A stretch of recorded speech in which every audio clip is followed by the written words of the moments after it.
السلام علیکم ورحمۃ اللہ وبرکاتہ۔ عزیز طلباء، امید ہے کہ آپ خیریت سے ہوں گے۔ آج ہم قافیہ کا سبق نمبر 164 پڑھ رہے ہیں، جس کے اندر ہم فعل کی ایک قسم فعل امر کے حوالے سے تفصیل کے ساتھ پڑھیں گے۔ چلتے ہیں اپنے سبق کی جانب۔ بسم اللہ الرحمن الرحیم۔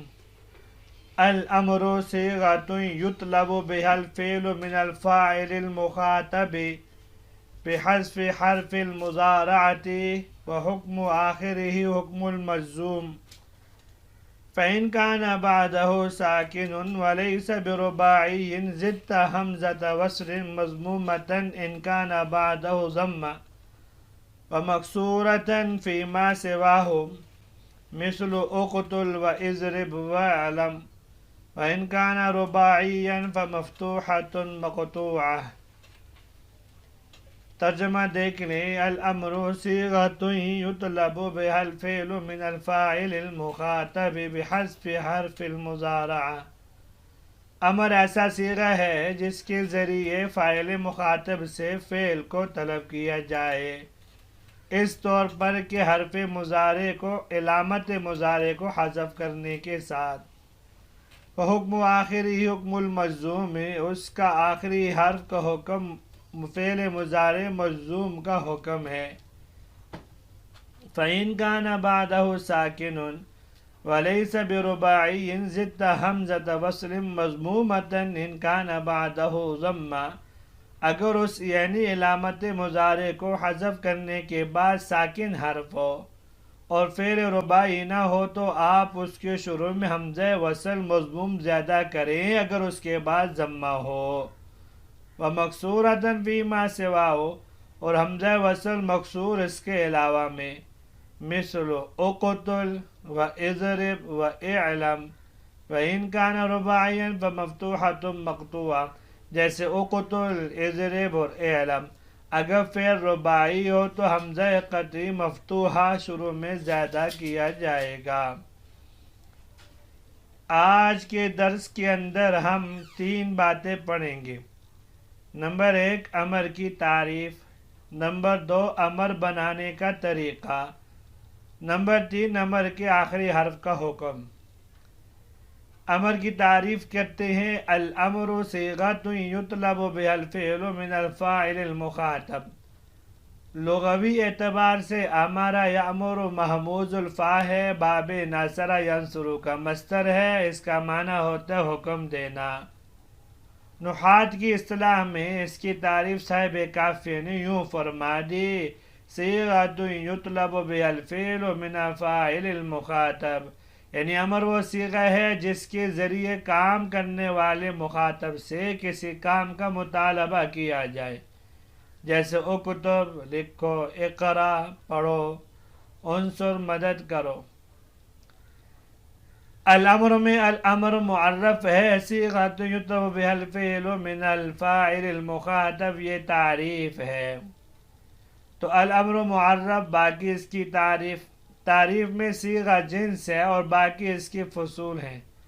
چنانچہ صیغہ کہنے سے ہر قسم کے ماضی مضارع اپنے تمام اخوات وغیرہ کے صیغے داخل ہوگے۔ یطلب بہا فصل اول ہے، اس کے ذریعے ماضی و مضارع کے صیغے خارج ہوگے کیونکہ ان میں طلب نہیں ہوتی۔ الفعل فصل ثانی ہے، اس کے ذریعے نہیں خارج ہوگے کیونکہ وہاں طلب نہیں ہوتی بلکہ فعل کا ترک کرنا مقصود ہوتا ہے۔ من الفاعل المخاطب فصل ثالث ہے، اس کے ذریعے سے فعل مجہول لتضرب وغیرہ خارج ہوگے کیونکہ اس میں فاعل کوئی معلوم نہیں، اس سے یہاں مفعول بھی سے فعل کو طلب کیا جاتا ہے۔ المخاطب فصل رابع ہے اور فصل اخیر ہے، اس کے ذریعے سے امر غائب، معلوم اور متکلم کے صیغے نکل گئے کیونکہ ان میں مطالبہ مخاطب سے نہیں بلکہ غائب اور اپنے نفس سے ہوتا ہے۔ لہٰذا ان تمام قیودات لگانے کا مطلب یہ ہوا کہ امر کا صیغہ صرف وہی ہوتا ہے جس میں فاعل مخاطب سے کسی کام کا مطالبہ کیا جائے۔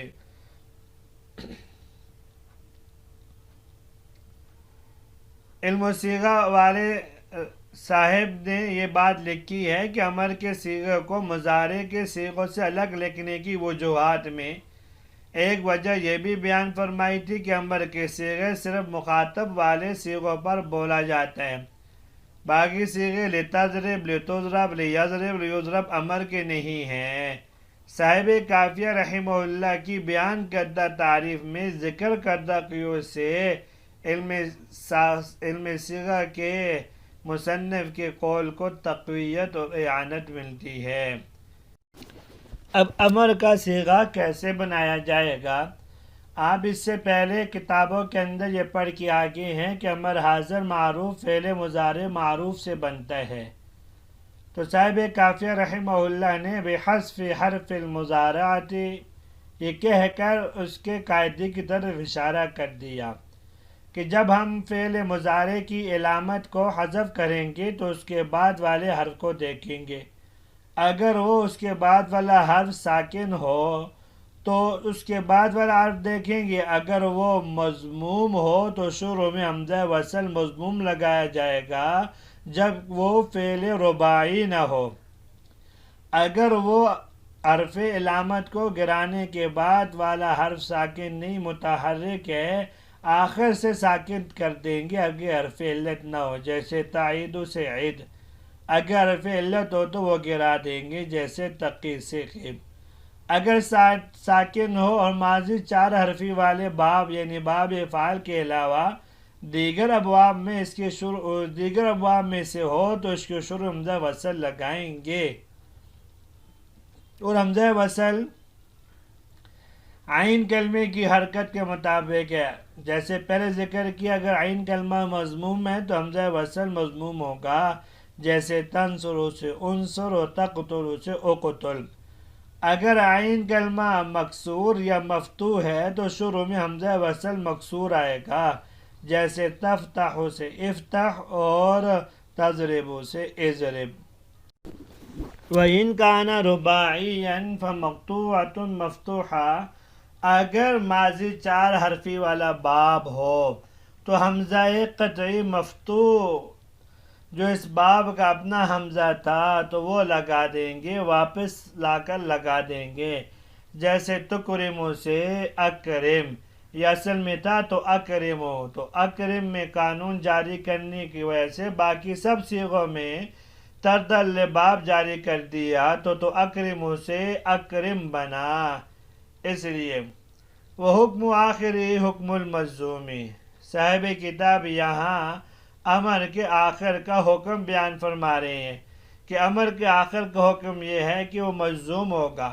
مجزوم ہونے کا مطلب یہ ہے کہ جس صیغے کے آخر اگر صحیح ہو تو وہاں جزم سکون کے ساتھ آئے گا، جیسے تقرأ سے اقرأ، اگر اس کے آخر میں نون اعرابی ہو تو اس کو جزم کر دے گی، جزم کیسے آئے گا؟ حذف نون کے ساتھ ہوگا، جیسے اضربا اضربا اضربو۔ اگر اس کے آخر میں کوئی حرف علت ہو تو اس کا جزم حذف لام کے ساتھ ہوگا، جیسے تدعو سے ادعو، ترمی سے ارمی اور تخشا سے اخشا۔ گویا کہ یہ بتانا حاصل کلام یہ ہوا امر حاضر علامت جزم پر مبنی ہوتا ہے، اور علامت جزم 3 ہیں: سکون، صحیح، مجرد، الضمیر بارز مرفوع میں جیسے اضرب، لام کلمے کا حذف ہونا معتل واوی یائی اور الف میں جیسے ادنو، ارمی اور ارزا۔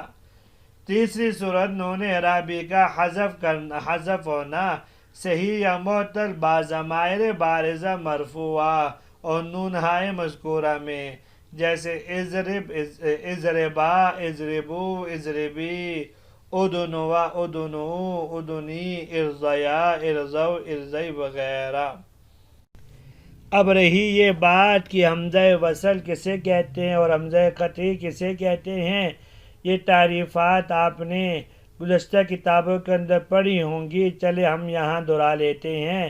حمزہ وصل وہ حمزہ کہلاتی ہے جو ماقبل کسی کے کلمے سے ملاتے وقت حذف ہو جائے، جیسے اضرب، اس کا حمزہ، اگر اس سے پہلے کوئی دوسرا کلمہ آ جائے تو اس حمزہ کو حذف کر دیا جاتا ہے، جیسے فضرب۔ اور حمزہ قطعی وہ حمزہ کہلاتی ہے جو ماقبل سے ملاتے وقت حذف نہ ہو، جیسے اسلم کا حمزہ، اگر اس سے پہلے فا آ جائے، کوئی بھی آ جائے، تب بھی حمزہ گرے گا نہیں، جیسے کہ فاسلم۔ تو یہ حمزہ وصلی اور حمزہ قطعی میں فرق ہے۔ یہاں تک آج کا سبق تھا، امید ہے کہ آپ کو آج کا سبق سمجھ میں آ گیا ہوگا۔ اجازت دیجیے، اللہ تبارک و تعالی ہم سب کی حامی و ناصر ہوں۔ السلام علیکم ورحمۃ اللہ وبرکاتہ۔